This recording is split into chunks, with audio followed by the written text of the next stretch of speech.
Starting today, Mayor Sylvester Turner says the city will enforce the 25% capacity limit on bars and clubs. He's responding to social media videos that show blatant violations. Stephanie Whitfield has more on the steps the city is prepared to take.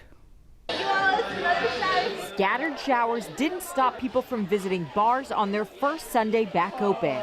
While most businesses followed social distancing rules, others got Mayor Sylvester Turner's attention. Other pictures on social media, a lot of people clustering together, no social distancing, nobody wearing a mask. In response, he says the city will start enforcing 25% capacity limits. Houston Fire Chief Sam Pena says people have reported Clay nightclub in Midtown. We'll have inspectors out there. And again, look, if we can get voluntary compliance, that's really going to be the best approach.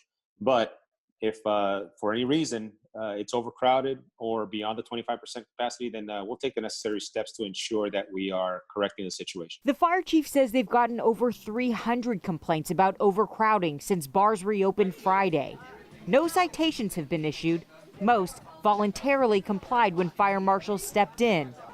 Mayor Turner says the intentional, blatant, and public disregard of the rules will not be ignored. You are exposing everybody who's there, and they are exposing everybody who's not there, who chose to do the right thing. So your rights stop where my rights began. We reached out to Clay today but never heard back from management. The mayor, on the other hand, has a lot to say. He says anyone who is at a crowded club without a mask on over the weekend should be first in line to get tested for COVID-19 come Tuesday. Stephanie Whitfield, KHOU 11 News.